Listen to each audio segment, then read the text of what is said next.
अस्सलाम वालेकुम नाजरीन। तबीब को बुला लाओ, सुल्तान अय्यूबी ने कहा। लड़की पर नशे का असर है। उम्मे अरारा उसके सामने बैठी थी और कह रही थी, मैं अंगोक की माँ हूँ। तुम कौन हो? तुम देवता नहीं हो। मेरा शौहर कहाँ है? मेरा सर काटो और देवता को दे दो। मुझे मेरे बेटों पर कुर्बान कर दो। वो बोले जा रही थी, मगर अब उस पर गुनोदगी भी तारी हो रही थी। उसका सर डोल रहा था। तबीब ने आते ही उसकी कैफियत देखी और इसे कोई दवाई दे दी। जरा सी देर में उसकी आंखें बंद हो गईं। इसे लिटा दिया गया और वो गहरी नींद सो गई। सुल्तान अय्यूबी को तफसील से बताया गया कि पहाड़ी खित्ते में क्या हुआ और वहाँ क्या मिला है। उसने अपने नायब सालार अल नासिर और बहाउद्दीन शद्दाद को हुक्म दिया कि 500 सवार ले जाएं, जरूरी सामान ले जाएं और इस बुत को मस्मार कर दें, मगर उस जगह को फौज के घेरे में रखें। हमले की सूरत में मुकाबला करें। अगर वो लोग दब जाएं और लड़ ना सके तो उन्हें वो जगह दिखाकर प्यार और मोहब्बत से समझाएं कि ये महज एक फरेब था।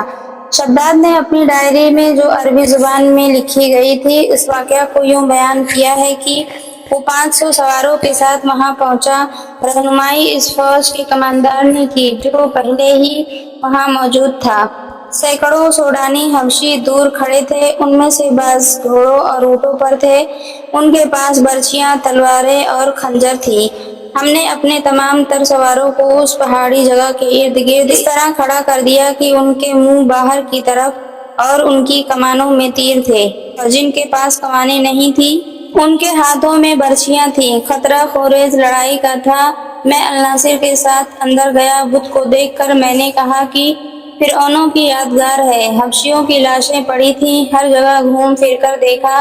दो पहाड़ों के दरमियान एक खंडर था, जो फिरौनों के वक्तों की खुशनुमा इमारत थी। दीवारों पर उस जमाने की तहरीरें थीं। अल्फाज लकीरों वाली तस्वीरों की मानिंद थे। कोई शुबहा न रहा कि ये फिरौनों की जगह थी। दीवार जैसी एक पहाड़ी के दामन में झील थी, जिसके अंदर और बाहर 2-2 कदम लंबे मगरमच्छ थे। झील का पानी पहाड़ी के दामन को काटकर पहाड़ी के नीचे चला गया था।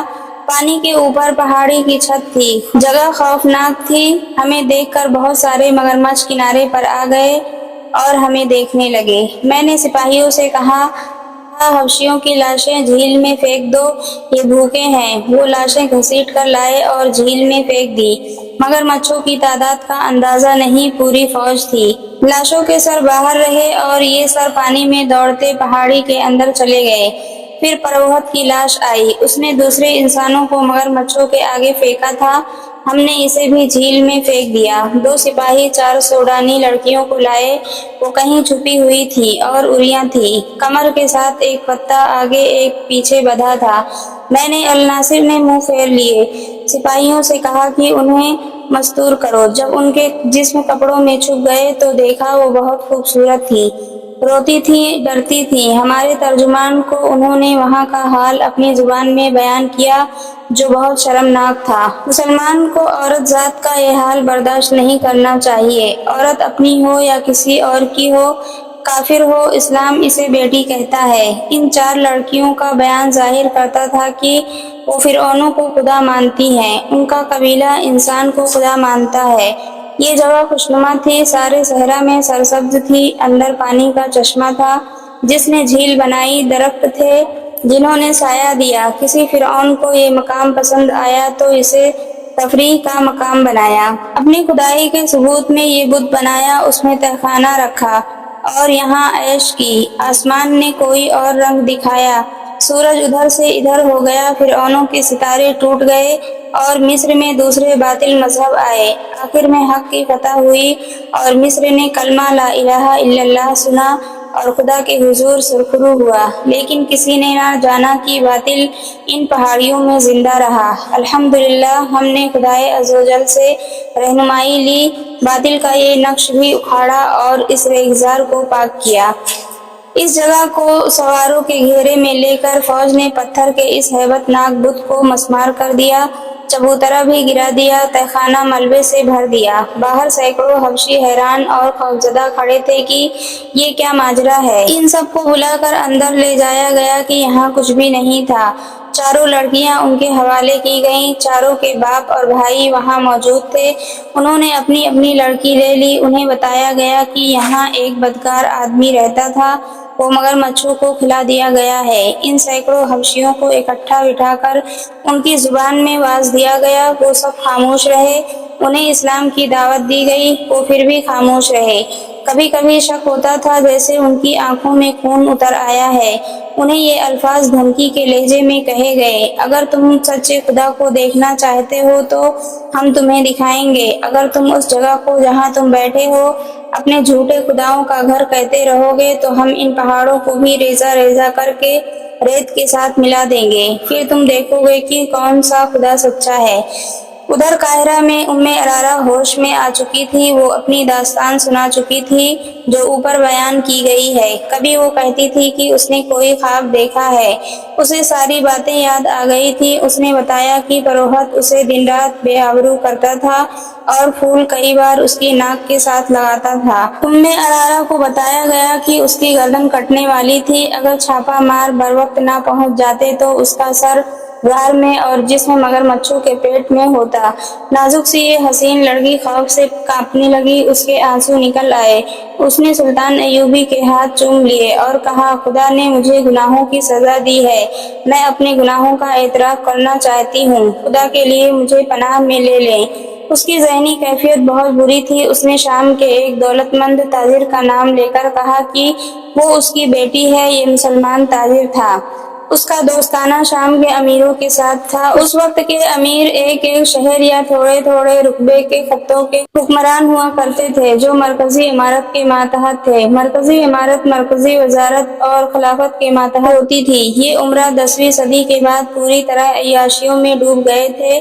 बड़े ताजिरों से दोस्ती रखते थे, उनके साथ कारोबार भी करते और रिश्वत भी लेते थे।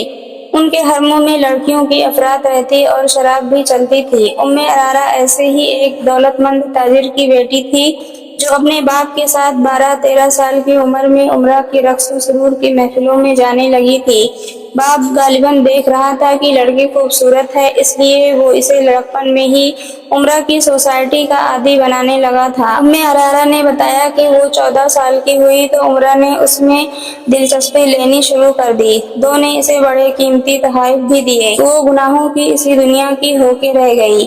उम्र के 16वें साल वो बाप को बताए बगैर एक अमीर की दरपर्दा दाश्ता बन गई, मगर रहती अपने घर में थी। वो दौलत में जली पली थी, शर्मो हया से आशना नहीं थी। 2-3 साल बाद वो बाप के हाथ से निकल गई और आज़ादी से दो और उम्रा से ताल्लुकात पैदा कर लिए। उसने खूबसूरती, चर्ब जुबानी और मर्दों को उंगलियों पर नचाने में नाम पैदा कर लिया। बाप ने उसके साथ समझौता कर लिया। गुज़श्ता 6 साल से उसे एक और ही किस्म की ट्रेनिंग मिलने लगी थी। ये 3 उम्रा ने मिलकर साजिश की थी जिसमें उसका बाप भी शरीक था। इसे खिलाफत की जड़ें खोखली करने की ट्रेनिंग दी जा रही थी। आगे चलकर इस साजिश में एक सलेबी भी शामिल हो गया। ये उम्रा खुद मुख्तार हाकिम बनने के ख्वाब देख रहे थे। सलेबियों की मदद के बगैर ये मुमकिन न था। उम्मे अरारा को नूरुद्दीन जंगी और खिलाफत के दरमियान गलतफहमियां पैदा करने के लिए भी इस्तेमाल किया गया था। सलेबियों ने इस मुहिम में 3 ईसाई लड़कियां शामिल करके एक जमीन दोस्त महाज बना लिया। उन्होंने जब देखा कि मिस्र में सलाहुद्दीन अय्यूबी ने नाम पैदा कर लिया है और उसने 2 ऐसे कारनामे कर दिखाए हैं जिसने इसे मिस्र का वजीर और अमीर नहीं बल्कि बादशाह बना दिया है, तो उम्मे अरारा को खलीफा अल-आज़िद की खिदमत में तोहफे के तौर पर भेजा गया। इसे मुहिम ये दी गई थी कि खलीफा के दिल में सलाहुद्दीन अय्यूबी के खिलाफ दुश्मनी पैदा करे और साबिक सोडानी फौज को जो चंद एक अहकाम फौज में रह गए हैं उन्हें अल-आज़िद के करीब करके सोडानियों को एक और बगावत पर आमादा कर ले। इसे दूसरी मुहिम ये दी गई थी कि खलीफा अल-आज़िद को आमादा करे कि सोडानी जब बगावत करें तो वो उन्हें हथियारों और साजो सामान से मदद दे और अगर मुमकिन हो सके तो सलाहुद्दीन अय्यूबी की फौज का कुछ हिस्सा बागी करके सोडानियों से मिला दे। खलीफा और कुछ ना कर सके तो अपना मुहाफिज दस्ता सोडानियों के हवाले करके खुद सुल्तान अय्यूबी के पास जा पनाह ले और इसे कहे कि उसके मुहाफिज बागी हो गए हैं। मुख्तसर ये कि सलाहुद्दीन अय्यूबी के खिलाफ ऐसा महाज कायम करना था जो उसे मिस्र से भागने पर मजबूर कर दे और वो बाकी उम्र गुमनामी में गुजार जाए। ام ارارا نے سلطان ایوبی کو بتایا کہ وہ مسلمان کے گھر پیدا ہوئی تھی، لیکن باپ نے اسے مسلمانوں کی ہی جڑیں کاٹنے کی تربیت دی اور سلطنت اسلامیہ کی عمرہ نے اپنے دشمنوں کے ساتھ مل کر اپنی ہی سلطنت کو تباہ کرنے کی کوشش کی۔ اس لڑکی نے خلیفہ الازد کا دماغ اپنے قبضے میں لے لیا اور سلطان ایوبی کے خلاف کر دیا تھا۔ رجب کو وہ اس سازش میں شریک کر چکی تھی۔ رجب نے 2 اور فوجی حکام کو اپنے ساتھ ملا لیا تھا۔ رجب نے اس سلسلے میں یہ کام کیا کہ خلیفہ کے محافظ دستے میں وہ مصریوں کی جگہ سوڈانی رکھتا جا رہا تھا۔ ام ارارا کو خلیفہ کے پاس آئے ابھی 2-2.5 مہینے ہوئے تھے۔ وہ قصر خلافت پر غالب آ گئی تھی اور حرم کی ملکہ بن گئی تھی۔ اس نے یہ انکشاف بھی کیا کہ خلیفہ سلطان ایوبی کو قتل کرانا چاہتا ہے اور رجب نے حشیشین سے مل کر قتل کا انتظام کر دیا ہے۔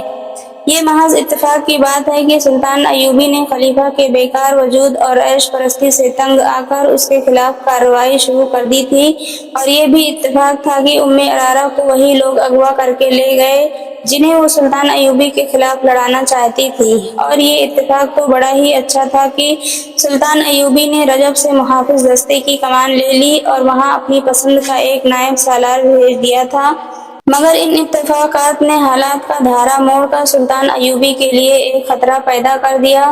سلطان نے ام ارارا کو اپنی پناہ میں رکھا۔ لڑکی بری طرح پچھتا رہی تھی اور گناہوں کا کفارہ ادا کرنا چاہتی تھی۔ قدرت نے اسے ایک دھچکا دے کر اس کا دماغ درست کر دیا تھا۔ سلطان ایوبی ٹھنڈے دل سے سوچنے لگا کہ اس سازش میں جو حکام شامل ہیں ان کے ساتھ وہ کیا سلوک کرے۔ دوسرے دن الناصر اور بہاؤالدین شداد فرعونوں کا آخری نشان مٹا کر فوج واپس لے آئے۔ 8 دنوں بعد رات کا پچھلا پہر تھا۔ سلطان ایوبی کے جاگنے میں ابھی کچھ دیر باقی تھی۔ اسے ملازم نے جگا دیا اور کہا کہ الناصر، علی بن سفیان اور 2 اور نائب آئے ہیں۔ سلطان اچھل کر اٹھا اور ملاقات کے کمرے میں چلا گیا۔ ان حکام کے ساتھ ان دستوں میں سے ایک کا کماندار بھی تھا جو شہر سے دور گشت کرتے رہتے تھے۔ سلطان ایوبی کو بتایا گیا کہ کم و بیش 6000 سوڈانی، جن میں برطرف سوڈانی فوج کے افراد ہیں اور اس وحشی قبیلے کے بھی جن کے عقیدے کو ملیا میٹ کیا گیا تھا، مصر کی سرحد میں داخل ہو کر ایک جگہ پڑاؤ کیے ہوئے ہیں۔ اس کماندار نے یہ عقل مندی کی کہ عام لباس 2 شتر سوار یہ معلوم کرنے کے لیے بھیجے کہ اس لشکر کا کیا ارادہ ہے۔ ان شتر سواروں نے اپنے آپ کو مسافر ظاہر کیا اور یہ معلوم کر لیا کہ یہ لشکر قاہرہ پر حملہ کرنے جا رہا ہے۔ شتر سواروں نے لشکر کے سربراہوں سے مل کر صلاح الدین ایوبی کے خلاف باتیں کی اور کہا کہ وہ بہت سے آدمیوں کو اس لشکر میں شامل کرنے کے لیے لائیں گے۔ یہ کہہ کر وہ رخصت ہو آئے۔ ان کی اطلاع کے مطابق یہ لشکر ادھر ادھر سے مزید نفری کا منتظر تھا اور اسے اگلے روز وہاں سے کوچ کرنا تھا۔ سلطان ایوبی نے پہلا حکم یہ دیا کہ خلیفہ کے محافظ دستے میں صرف 50 سپاہی اور ایک کماندار رہنے دو، باقی تمام دستے کو چھاؤنی میں بلا لو۔ اگر خلیفہ احتجاج کرے تو کہہ دینا کہ یہ میرا حکم ہے۔ سلطان نے علی بن سفیان سے کہا کہ اپنے شعبے کے کم از کم 100 آدمی جو سوڈانی زبان اچھی طرح بول سکتے ہیں، سوڈانی باغیوں کے بھیس میں اس کماندار کے ساتھ ابھی روانہ کر دو۔ کماندار سے کہا کہ یہ 100 آدمی ان 2 شتر سواروں کے ساتھ سوڈانیوں کے لشکر میں شامل ہوں گے۔ یہ 2 شتر سوار سنتری بتائیں گے کہ وہ وعدے کے مطابق مدد لائے ہیں۔ ان کے لیے ہدایات یہ دی کہ وہ لشکر کی پیش قدمی کے متعلق اطلاع دیں گے اور یہ دیکھیں گے کہ رات کے وقت اس لشکر کے جانور اور رسد کہاں ہوتی ہے۔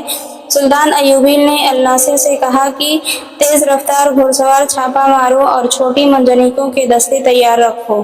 میں نے سوچا تھا کہ سیدھی ٹکر لے کر سوڈانیوں کو شہر سے دور ہی ختم کیا جائے۔ الناصر نے کہا۔ نہیں، سلطان ایوبی نے کہا، یاد رکھو الناصر، اگر دشمن کی تعداد کبھی تم سے تھوڑی ہو تو بھی براہ راست تصادم سے گریز کرو۔ رات کو چھاپا مار استعمال کرو، شبخون مارو، دشمن کو پہلو سے لو، عقب سے لو، ضرب لگاؤ اور بھاگو، دشمن کی رسد تباہ کرو، جانور تباہ کرو، دشمن کو پریشان کرو، اس کے دستے بکھیر دو، اسے آگے آنے کی مہلت نہ دو، اسے دائیں بائیں پھیل جانے پر مجبور کر دو۔ اگر سامنے سے ٹکر لینا چاہتے ہو تو یہ نہ بھولو کہ یہ صحرا ہے۔ سب سے پہلے پانی کی جگہ پر قبضہ کرو، سورج اور ہوا کے رخ کو دشمن کے خلاف رکھو، اسے پریشان کر کے اپنی پسند کے میدان میں لاؤ۔ میں تمہیں عملی سبق دوں گا، اس لشکر کی یہ خواہش میں پوری ہونے نہیں دوں گا۔ کہ وہ قاہرہ تک پہنچے یا میری فوج اس کے آمنے سامنے جا کر لڑے۔